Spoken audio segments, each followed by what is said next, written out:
Another one of those days where I get so much stuff I don't know where to put it all. Yeah, that's not gonna work. So people get to see what we actually go through as we're preparing. Good afternoon, guys. Welcome, Whiskey Wednesday Spirits Guy, coming to you guys live from What You Wine and Spirits out here in the WB. Cory's in the house. What's going on, guys? Yeah, Jody's on the other side of the camera. We've fired Katrina. She's gone. We've replaced her. I'm starting trouble already. It's been that kind of day. It's so nice to see the sun outside that window. It's hot. Yeah, it's actually warm out. I love the heat, but I'm a sweater, so. Yeah. I feel like I got outside for about 2 minutes today, so. Nice. That's better There than you go. Upping the average. Yeah, for real. It has been a day for sure. Things I cannot even talk about. Yes. I can't wait to hear that. Yeah. How you doing? I'm good. Yeah? Yeah, like you said, it's beautiful out. This is when everyone's mood starts to turn around a little bit, I feel like. Yeah, seasonal depressions are finally getting... If you still have seasonal depression, you're just depressed. Yeah, for real. All season. Get some help. All season. Golf season getting underway? Yeah. I try to stay away from the courses that, like, last week. I feel like the Masters was, like, the first week where everyone tries to get out there, and then, like, this week, obviously, it's going to be really nice out, so it's just going to be way too packed for me. If anything, I'll go to a smaller local course in Raleigh, and hopefully it'll be less packed, but I guarantee there's about 100 other people saying the same exact thing as me, so.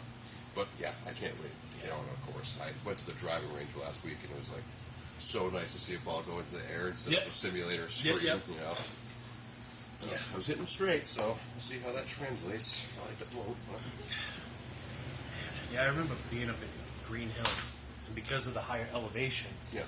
we were one of the first courses open in the area every year. Mm-hmm. So all the guys from Holden and Cyprian, they'd all be there like the first 2 weeks. It'd just be a mob scene. That's where I was on Saturday. We were watching the Masters. My buddy's cousin works up there, and it was mob. They had like a bridal shower party too, along with the golf. So it was just like you could see how stressed he was.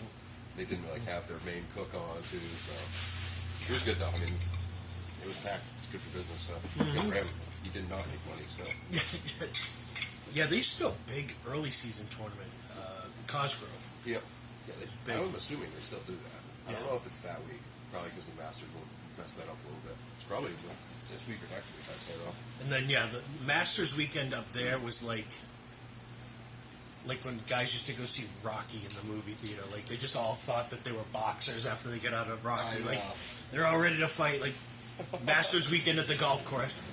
Everybody thinks they're Tiger Woods for the weekend. They're going on the tour next week. Yep. And they're just betting like crazy people. Yeah. Lot of fun times though. Fun times. All right, so what are we drinking this week? We're drinking Mezcal. Last week we did tequila. This week we're doing Mezcal. We're doing something other than whiskey because we're getting kind of... Wow. Screaming at me. Yeah, I know. That's weird. It just popped up. Cory Kilcoyne is watching you. I was like, nice. That's weird. In real life and over the phone. So yeah, it's warmer weather. We're kind of getting into some other things here. Like I said, last week we talked about tequila. This week we're talking about tequila's kind of parent, which is Mezcal. All tequilas are Mezcals, not all Mezcals are tequilas. The big glaring difference is that Mezcal can be made from 30 or so different species of agave. Tequila can only be made from one. And really what we want to do is we're going to taste some, but kind of give a little bit of guidance on what to look for.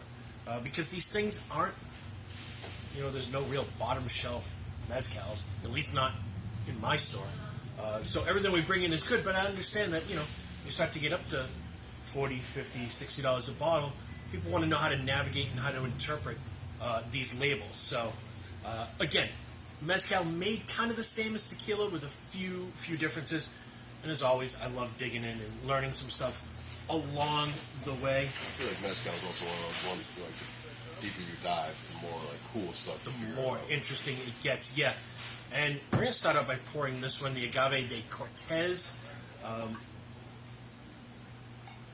This one is new to the store. I was going to say, I had this one yet. Yeah. Yeah, I tried this a few weeks. I really liked it. You know, and mezcal sometimes gets that sort of same connotation of like Scotch. People think Scotch, they think smoke, and it scares a lot of people off. And people think mezcal, and they think smoke. And really, some of the first ones that hit the market, which I was kind of astounded, mezcals didn't start to hit the market in America until about 1990s. So yeah, it's definitely one of the probably the newest. Yeah, spirit, it's right? one of the newer spirits of this size, and so you know all the reports that I read, mezcal's growing. It's a growing spirit. When you're growing from nothing, you know, you go from one brand to 3 brands, you've grown 300%. So it's funny you say that because when I first started working here, I didn't even know what mezcal was. So like that's how little I feel like my generation at least knows about it. So, but it is growing, and we have.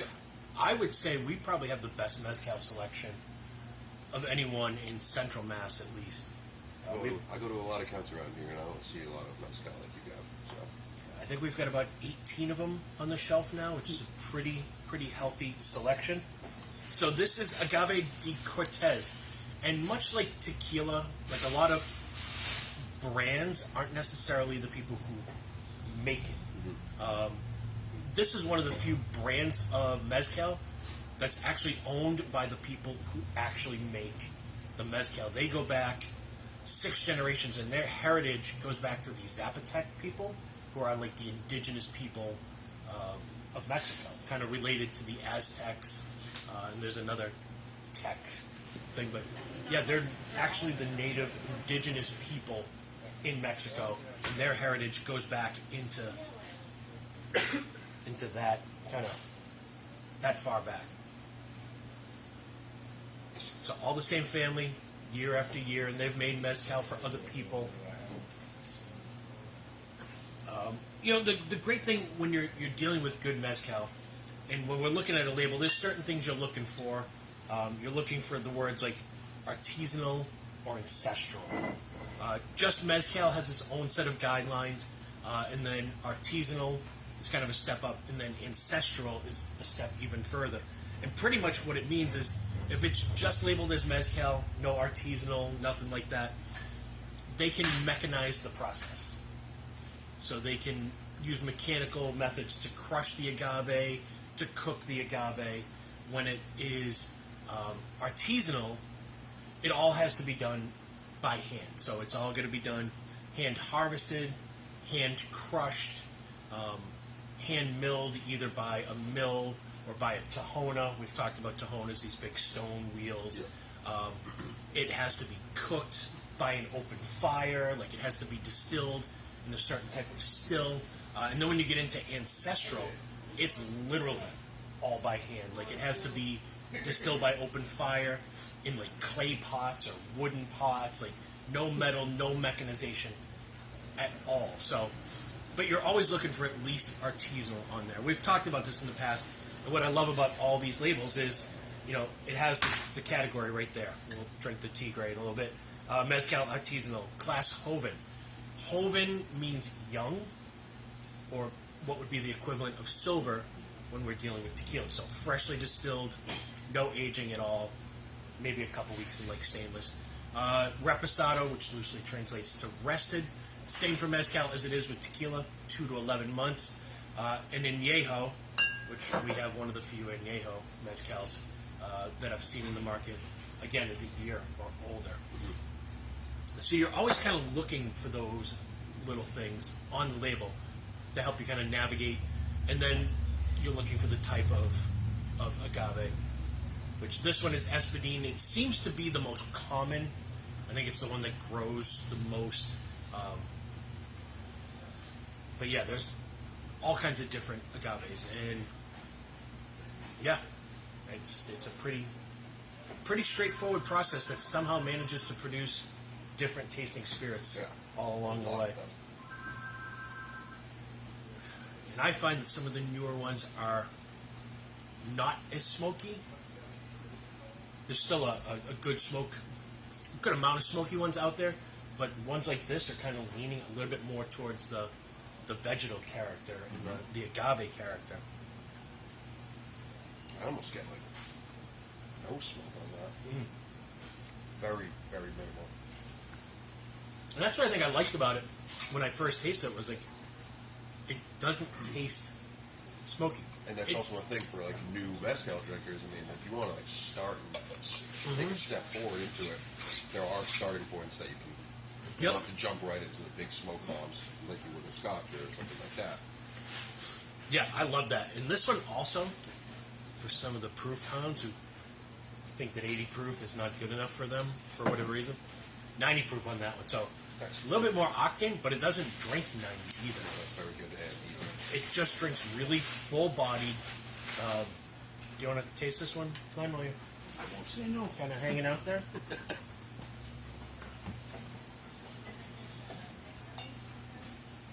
Off-camera guinea pig. Already messing up production. I was thinking like those old radio show calling guys who are like a long-time listener, first-time caller. Yeah, yeah, yeah. Glenn is a long-time fan of the show, not a first-time visitor either. But yeah, I like that, and I like, even from tasting it, I can see where it's going to go good in a cocktail. And we're going to do some cocktails kind of as we go on as well. These are all between 40 and 50 on the shelf. So, again, not cheap, but not too crazy.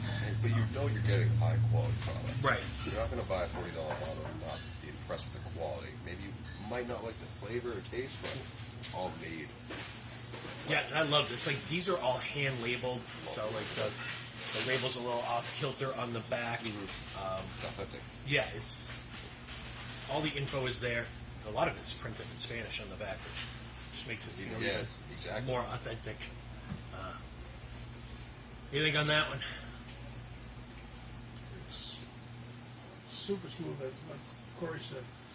It's the lightest touch. Yeah. It's really a little touch. Yeah, the smoke is so subtle on that one, but the body It's is really big. Oh yeah. And we'll talk about, again, making it in cocktails. We're going to make a Mezcal Negroni later on. But even people who just like vodka soda, like, put that in a grapefruit polar seltzer, you are good to go. Montelobos, the Mountain of the Lion. So badass. Yep. Which reminds me of Los Lobos. Yeah. Band we all kind of grew up with. And again, like, to me, if you don't have the info on the label, it's probably a bottle you want to pass on. Like, if it's not telling you what's going on with it, this one, I mean, organically cultivated espadine, roasted underground stone pit, milled with Tohona, wild fermentation, distilled in copper stills. So all that info for the production is right there. What does wild fermentation mean? It means they take the liquid and they put them in like a fermenting tank with no cover.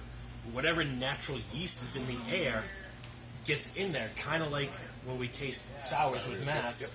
Whatever sort of insects and yeast is in the air gets in there, and that's what starts the fermentation. So you get a little bit more funk, a little bit more wild flavors. Again, if you're a beer geek, wild ales and sour ales and gooses and things like that, kind of the same concept. Espadine, so the species of agave is right there. Mezcal, artisanal.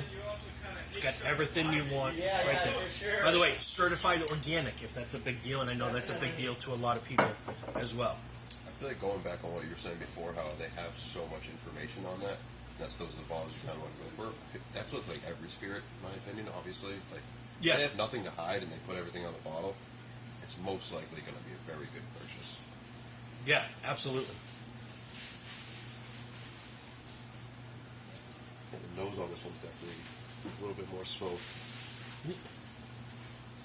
But it's not like mesquite smoke either. No, like, it's not.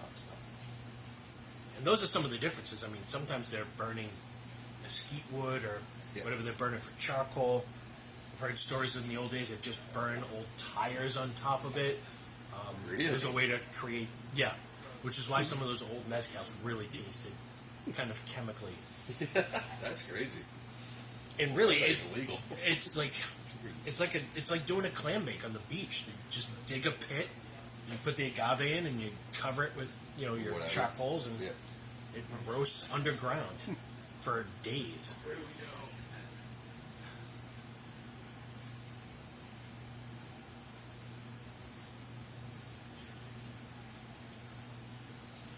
Rick Hill is watching. Hello, Mr. Rick Hill. Oh yeah. Again, not as smoky as what some of those first mezcals that even I taste. It's a lot. Yeah.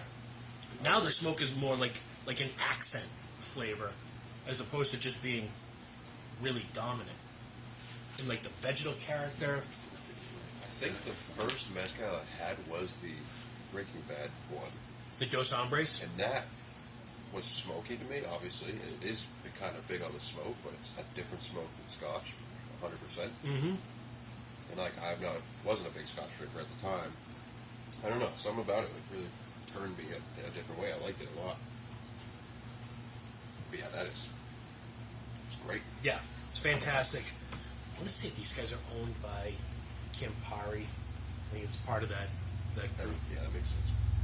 Because sadly, everything good is now owned by some big giant corporation. Yeah. My friend Craig says, "I love how you sound like the anti-capitalist all the time." All right. One of my favorite bottles. I love this, and we were talking about this bottle, just the bottle itself before we even went on. It's a reusable bottle as well. So like when you're done, don't throw that out. Clean it out. Use it to infuse oils. I do some whiskey barrel projects at home. Like it's a great reusable bottle. That glass, thick. Like, surprised it's a 750 because it's so thick. Yeah, it actually feels like a liter bottle. And again, category artisanal, Joven. It's from Oaxaca and Puebla. 2 varieties of agave, Espadín and Tobala, roasted in stone pit, distilled in a copper still, 80 proof. How's your glass doing over there? It'll hold more. Oh yeah. I mean, I feel like right off the nose you can tell the different agave in there. Yeah, and now you're blending 2 agave. It So you almost can- has like a sweeter nose to it. Right? Yeah, there's like a funk to it that almost reminds me of like some of those Jamaican white rums Yeah. that we taste.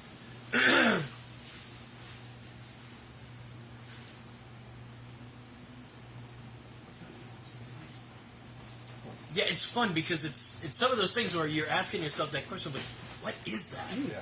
It's interesting, it's different. I just don't know how to identify it. But again, you're talking about something that's distilled from a succulent. So there's a definite vegetal character there. And I feel like you guys have been around spirits way longer than I have. So you guys have been drinking whiskey or whatever it is, gin. So I wouldn't say you're not surprised by things, but you get a gist of what it's going to taste like. And this is like a newer spirit. So Yeah. like every time you drink it, like a new product, like whoa, like this is different than anything I've ever tasted. Yeah, there's like a bell pepper, but then there's something else there that's just very cool.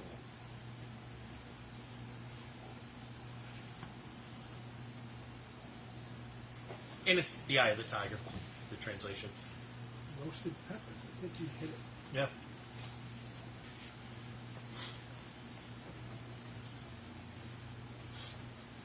Yeah, and I don't know. Like, I feel like this is one of those ones I need to call like Peter Thomas of like how closely related like peppers and that sort of species of vegetable is related Yeah. to agave, because you get a lot of those similar kind of flavors there. But again, not overly smoky, but a ton of flavor. So do they set, like when they're growing the agave, are they doing it separate from, like, say, the peppers and stuff? Or what do you think? Maybe they're growing peppers on the same farm so that could make the agave have some... That is a really good question and a good point, because that happens in Italian wine a lot. Like, sometimes you taste Italian wine and you get like an olive or something. Yeah. But yeah, in vineyards it. in Italy, like there's olive trees growing right next to the vineyards. Yeah. And, a lot of your flavor from grapes, probably the agave, part of it is the plant itself, but the rest of it is also like the soil and the water. So yeah, if there's peppers or whatever else is growing wildly out there, there's a good chance that it can pick up some of those sort of flavors. And I'd be kind of curious to taste some agaves from some mezcals from like 20 years ago before they were in America. Yeah. Because now obviously it's big business, and they're cultivating and they're farming. And, yeah. Oh yeah. They're growing agave in specific ways and regions, as opposed to just going out harvesting wild agave. I was just like thinking about it, like if you ever took a trip to Mexico, I wonder if there's like tours you can take of mezcal distilleries. There are, and what I've heard is, because we've had some opportunities to maybe go to Mexico, like it's not always great once you get off the reservation. Yeah, I mean, I knew that. But So I think there is. It's just might be hard to get there. Once you get there, you're on your own, pretty much. But And speaking of trips, I don't know how I didn't mention this, but it is official. I'm going to Kentucky first week of June. I'm going to take some vacation time. Come down and meet us down in Kentucky. it's my birthday. I am setting up visitations and tours right now, so anybody who wants to meet me down in Kentucky and hang out, I kind of know my way around the landscape now. This will be my 4th time going down to Louisville. And I've already been in touch with Maker's Mark. And once I solidify that visit, I'm going to set up some other stuff. Yeah. But there's so many great restaurants and breweries and other places to visit. So That's what's going on out there. Not mine. the whole commotion out there. Not mine. My car is not worth having an alarm on, so if somebody wants to steal it, It's I right. want them to be far enough away before I know it's Oh coming. my God, I probably hit the damn panic button. You had me checking my pockets. All right, so next mezcal in the lineup, and this one is unique. It's the only añejo mezcal that we have in the store. But again, right there on the label, Espadín, añejo, so it's at least a year old. I don't know what they use for barrels, quite honestly. Conical stove oven, so it's like a cone, and that's how they roast the agave that way. Tahona mashed, double distilled, naturally fermented. So naturally fermented, again, that sort of open air wild yeast. Double distilled doesn't do a lot for me. It's sort of a labeling thing, because from everything I've read, basically what you have to do is you make a wine out of the agave. So you press the agave, you get the liquid, yeast. Oh, we're running long on this one. And then you have to basically make a wine, and then you cook that wine to raise the alcohol. Yeah. But there's not enough base sugar in that agave that if you distilled it once, you wouldn't get it up to 80 proof. Okay. So you've got to distill it twice to get the proof high enough for bottling purposes. So anytime somebody pitches me on tequila or mezcal, and they go like, "Oh, it's double distilled," and I go, "Well, yeah, it's also from Mexico too." Like, it's not really a selling point to me. Our bourbon's aged in barrels. Yes, Captain Redundant. Does this word mean jaguar? I believe so, yes. And in Mexico, much like when we talk about Japanese spirits, like symbolism is huge. Everything is sort of a symbol of the past. Spirit. Yeah, like the jaguar means great strength and agility. And a lot of these things, agave spirits going back were only consumed by like the high priests as a way to communicate with God or whatever gods they were worshiping. Yep. So it's really, really steeped in their culture. You could totally get the añejo and Oh yeah. feel to it. Yeah, and this is the one, like, if you're a whiskey drinker, this is the one you want to kind of start with. If your glass is empty, feel free to.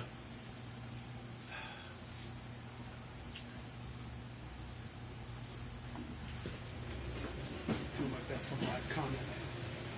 I appreciate that. Oh gosh. Yeah, it's all the great mezcal flavor with like this coating of vanilla. Yep. From the I barrel. was about to say that. The sweetness doesn't overtake, but it's just perfect. Bass. That is delicious. Yeah. All right.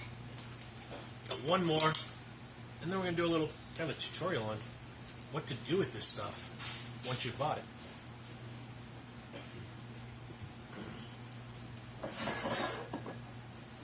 Because there's an email I get. It's called liquor.com, and I get it every day. And it's good for industry stuff and different articles, and every now and then they'll do like a whole write-up on like, what do I do with this? You know, I bought this bottle because somebody recommended it to me. Yeah. I went home, drank like a third of it, and now I don't know what to do with the rest of it. Which is a big thing to me, because a lot of times we talk people into buying these bottles, and then, yeah, they get them home. They taste good when you take a sip, but then you're like, well, what do I do with it? Yeah. Not everybody is a savage like you and I, just drinking straight mezcal all the time. Yeah. I mean, this is so good. This is my new absolute favorite mezcal, Villa Suso, which is actually the last name of the mezcaleros that make it. So again, family owned, operated, third generation of mezcal producers. And what makes this one unique is they don't roast their agave in a pit. There's no smoke. They actually steam the agave. So no smoke whatsoever. And again, like, It's not Espadina either. and it's not Espadine. It's a wild, probably one of the most rare species of agave called wild Salmayana. So it lists the Mezcalero, which is Pedro Valdez. It's artisanal. The maturity of the agave is 8 to 10 years, which is huge too. When people look at like, why do these things cost so much? Well, if you go out and you harvest a bunch of agave and you make mezcal out of it, it's 8 to 10 years before you can have more agave to make more mezcal, unless you're making inferior, just basic mezcal. That's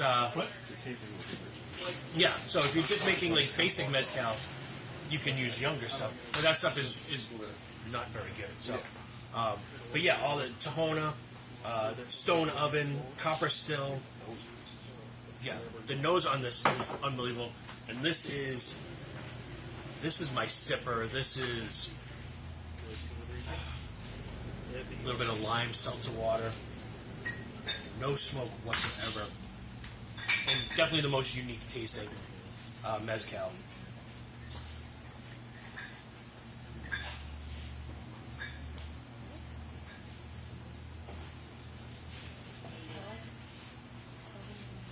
I feel like this changes every time I taste it too. It gets better every time. Because now it's taking on like this fruity thing too. Like tropical fruit. It's still vegetal, but Yeah. No, there's something bright in there. yeah, it really is.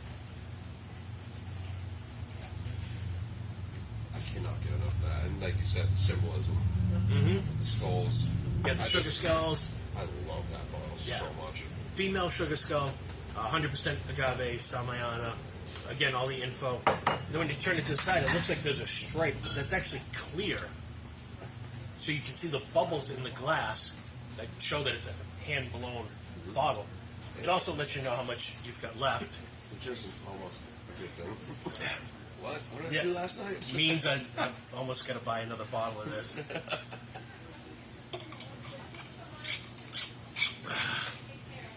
What'd you think on the Zacaro? I don't even think we mentioned the name of the añejo, but the Zacaro. I'm just amazed at how different the noses are. The Zacaro is. You mentioned for a whiskey drinker. Yeah, because it's got that quote. And again, sort of the key thing here is like you said, we just tasted 5 mezcals. They're all distinctly different. So if in your brain you're thinking mezcal means smoke and it's just all going to taste like burnt rubber, it's not the case. Yeah, you'll have to get into that. Definitely. So then we get to all right, so we've got these bottles home. What do we do with them? Are they versatile? Can we make cocktails with them? And the answer is absolutely, positively, yes.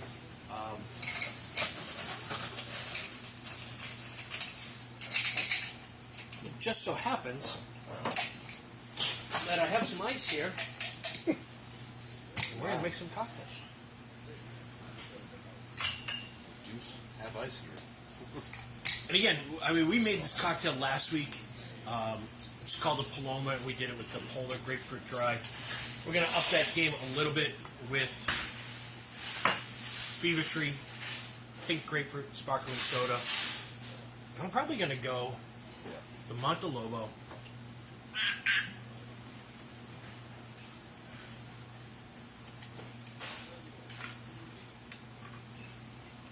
So what would a normal drink be like? Like how many ounces? Ounce and a half. Ounce and a half, okay. I mean, you can do it to taste, but I was making drinks the other day, and I was like, feeling good after one. Maybe I should look up a recipe. yeah. I couldn't find any distinct ones, so I figured I'd ask the bartender. 1.5 ounces sounds good. Do it to taste. I mean, that's pretty standard. Sometimes it depends on the proof point as well. Fresh cut fruit. Don't get any of that bottled lime juice. Just go to S&S, pick up some produce, like I did this afternoon.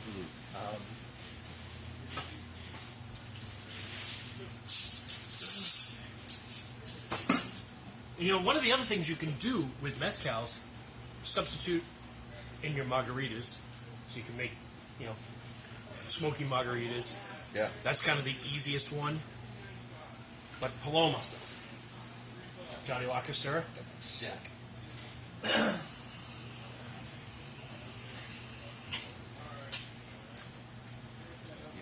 I mean, hot summer day, hot spring day, on a deck right now. For real. Oh my gosh. All right. Now, people go like, well, how do they drink mezcal in Mexico? A lot of times they just drink it on the rocks. So, when we're doing things the way they drink it, typically, I know it's going to look a little weird, but you're going to wet the rim.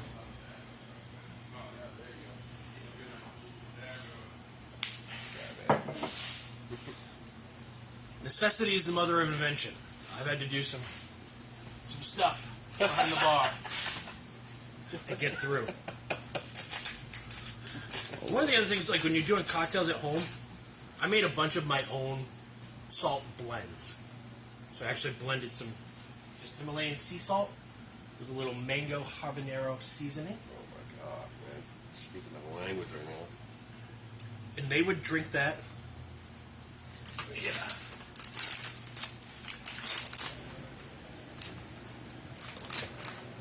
See some cocktail ice here. Which we sell, but we also sell the ice molds. You can just make these at home. Yeah, we'll go the agave de Cortez. Actually went to that golf expo in Gillette, and they were selling. I hit a putt with the driver, so I got a free item, and it was a golf ball, ice mold? Yeah. Nice. I've used it a few times. Just a big golf ball ice mold. It's pretty sick. Fresh grapefruit. Right in. Again, S&S, right up the street. Showing some love for the locals.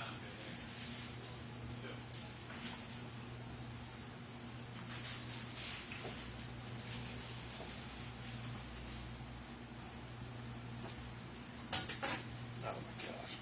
We ain't scared here. I am not scared. That is unreal. salt is like everything. It pairs so well. Yeah. The mango too. The whole like fruity and pairs perfect with the grapefruit. That's wild. I honestly hadn't tried that until just now. Really? Yeah. I literally left the fun. store like 3 hours ago and went out on a shopping mission to go find some spices to do this. And I found the mango habanero. Because in Mexico they drink it with chili salt. But I couldn't find any chili salt anywhere, so I improvised. And again, just a little bit of like kosher salt or pink Himalayan salt. Sprinkle a little bit of that in there, just a touch. Well, this is Kind of my question. balances. Would you ever, instead of salt, would you ever, like I have crushed red pepper flakes of those. Would you be able to do that instead? Yeah, I would mix it in with the salt.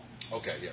You know, I mean, unless you want to go love full on savage and just coat it in I red love pepper heat, like flakes. red pepper. Like I love that flavor. But yeah, I feel like the salt actually would definitely tone it Yeah, down a little it bit. adds the brightness and the acidity to balance it, but like that's wild how that all kind of comes together in the end. Again, making your own salt blend, not that hard to do. This one, I'm gonna have some fun with. Another way you can kind of wet the rim, and this is how we used to do margaritas in the bar, is you take your fruit, just kind of run it along the rim, pick up the moisture from the fruit. That is the wizardry of how bartenders get salt to stick to the rim of the glass. How do you do it? Yeah. You don't need simple syrup. No, you do not. Drop in my big cube. I'll only do probably the tea tray. We're just going to do a take on classic Negroni, which is typically gin, sweet vermouth, in a bitter liqueur like a Campari or an Aperol. Never content to leave things alone. St. George, No. Bruto Americano instead of the Campari. This guy's whipping up right now. Because again, this is one of those bottles that we talked you guys into buying because it's super cool, but now it's sitting on your shelf and you're like, Yeah. I'm not using it all the time. What else can I do with it?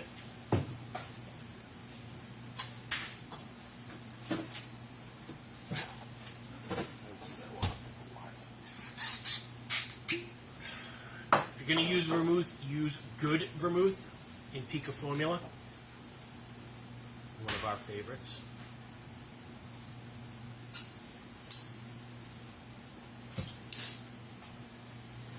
I can already tell this is going to be tasty. And then just for the fun of it, I got a little bit of Creole bitters. But you could use Angostura bitters, anything like that. A couple of dashes in there.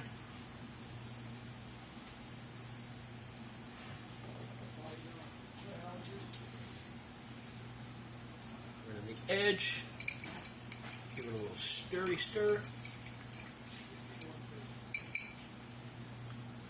You stir it because you don't want to. You stir it Poison, because yes. yeah, you don't want to shake it. And again, like this is an easy cocktail, so it's kind of like a one pot dinner. You just kind of throw everything in, stir it up, and we're good to go.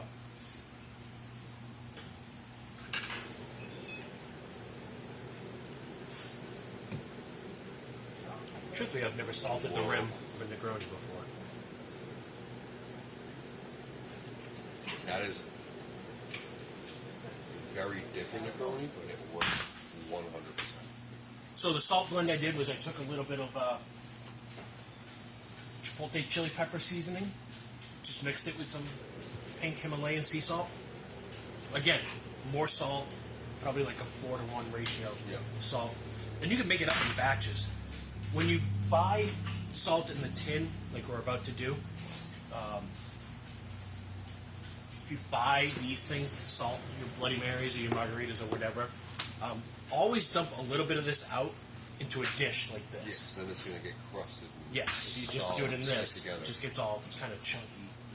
I mean, these are 3 killer cocktails right here. And then lastly, my Sunday morning ritual, Bloody Mary. Smoky Bloodies. Again, that's just rimmer, right out of the can, all of which we sell here.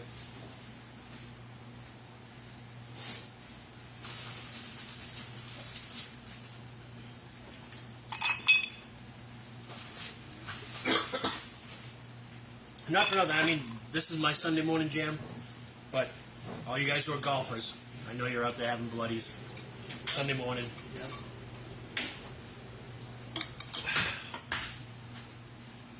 I'm gonna actually go back to the agave Cortez. Yeah. This one might have to be all you. I got tested last week, and I'm allergic to a lot of stuff that I didn't think I was. Really? Yeah. No more Bloody Marys for you? We'll see. I don't know.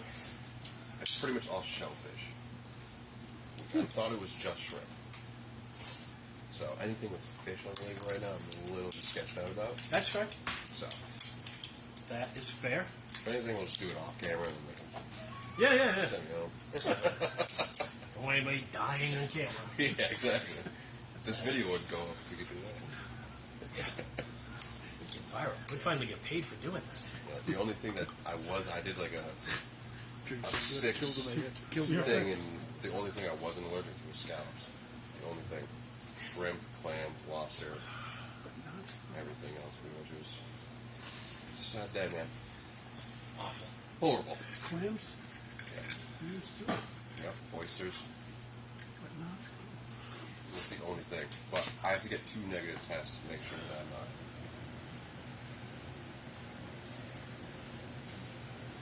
Yeah, that is perfect. So again, versatility. You're making bloodies on Sunday morning. You get some tequila in the cupboard. Try it with tequila. Try it with mezcal. I like them with bourbon as well. But yeah, that is fantastic. There we go. We have made a mess. But hopefully you guys learned a little bit about mezcal. Hopefully it inspires you to come try some mezcal.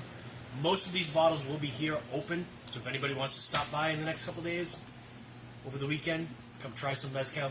Stop in and see me. And yeah, I think we ran way over our half an hour today. That's a Just a awesome. few minutes. Yeah, it's cool. All right, guys, enjoy the rest of the sunshine as we are. Yeah. And yeah, we'll be back next week drinking some rum. Let's go. Cheers. Cheers.